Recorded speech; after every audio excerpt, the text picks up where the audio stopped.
अस्सलाम वालेकुम, welcome to my YouTube channel. आज आपके साथ मैं जो रेसिपी शेयर कर रही हूँ वो है भिंडी मिसाला। भिंडी मिसाले में मैंने ख़ास 2 इंग्रेडिएंट ऐड की हैं जिससे भिंडी मिसाला आपका बिल्कुल ढाबा स्टाइल की तरह बनेगा, जिसमें आपकी भिंडी में किसी किस्म की कोई लेस नहीं होगी और भिंडी खिली खिली और सरसब्ज़ बनेगी। उम्मीद करती हूँ आपको ये रेसिपी पसंद आएगी। अगर पसंद आए तो प्लीज़ लाइक कीजिए और मेरे चैनल को सब्सक्राइब कीजिए। आबाद रहें।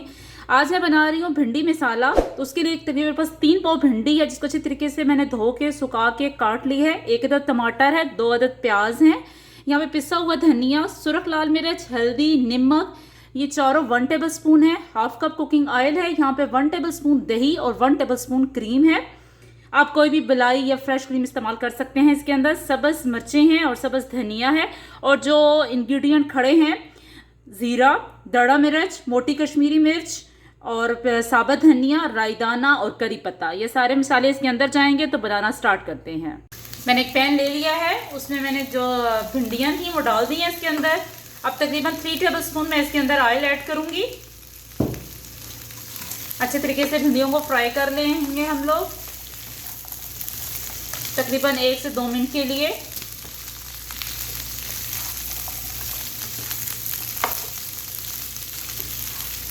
हमने इनको शैलो फ्राई करना है, डीप फ्राई नहीं करना, इसलिए मैंने 3 टेबल स्पून सिर्फ इसके अंदर ऐड की हैं।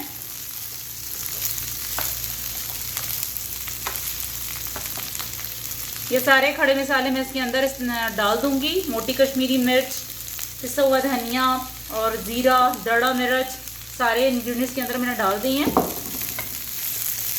अच्छे तरीके से बस इसको मिक्स करेंगे।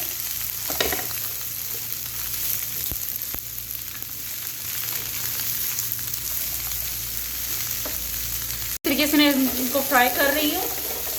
अगर भिंडियों को अच्छे तरीके से धो के सुखा दिया जाए तो इसमें कोई किसी किस्म की लेस नहीं बनती। आप लोग देख रहे हैं माशाल्लाह मेरी कोई इसमें लेस नहीं बन रही। अब अच्छे तरीके से मैं इसको कर लूँगी।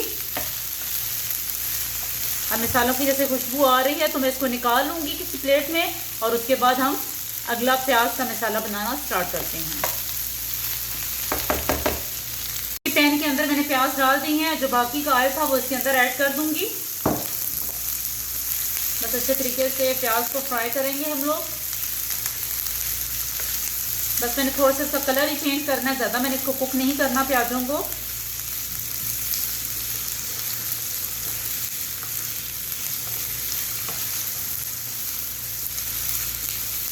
सब्जियों को ज़्यादा कुक नहीं किया जाता वरना उसकी अफदियत जो होती है वो ख़त्म हो जाती है, इसलिए बस मैं इसको हल्का हल्का ही कर रही हूँ।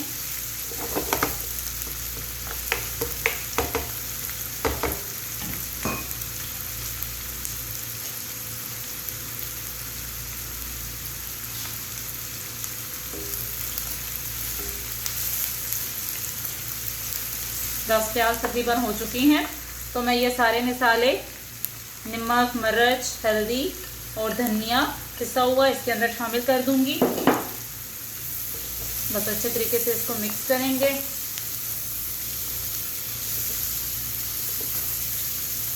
क्योंकि भिंडियाँ हमेशा खड़े मसाले में अच्छी लगती हैं, इसलिए मैं ज़्यादा प्याज टमाटर को कुक नहीं करूँगी।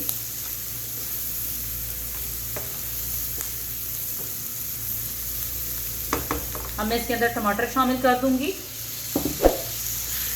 टमाटर शामिल करने के बाद इसका चूल्हा मैं स्लो कर देती हूँ और तकरीबन इसको मैं 1 से 2 मिनट के लिए ढाँप के रख देती हूँ ताकि अच्छे तरीके से प्याज टमाटर सौते हो जाए और सारा मसाला शामिल हो जाए।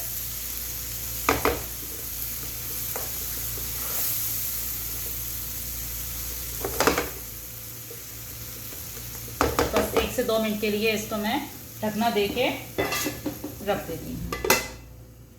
1 से 2 मिनट हो चुके हैं तो माशाल्लाह मसाला हमारा थोड़ा सा हो गया है। चूल्हा मैं थोड़ा सा तेज़ करती हूँ इसका। और जो यहाँ पे क्रीम और दही था उसका मिक्सचर मैंने आपस में कंबाइन कर लिया है वो इसके अंदर शामिल करती हूँ।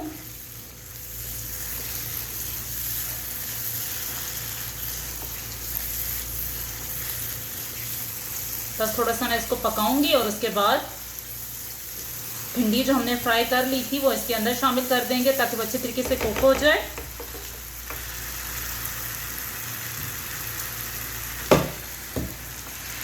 सारी भिंडी मैंने इसके अंदर शामिल कर दी है। अच्छे तरीके से मिक्स करते हैं इसको बस, और तकरीबन 2 से 3 मिनट इसको दम पे रखते हैं और फिर इस तरह भिंडी मिसाले वाली हमारी तैयार है।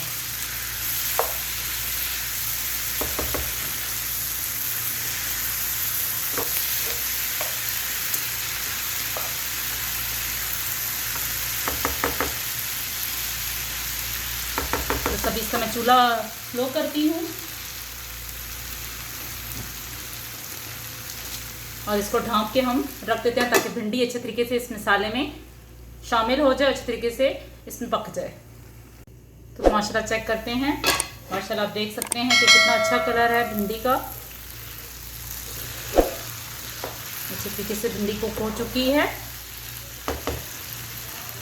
बस मैं इसका चूल्हा बंद कर देती हूँ और सब्ज़ मिर्च से इसकी हम गार्निश करते हैं और इस तरह तैयार है हमारी भिंडी।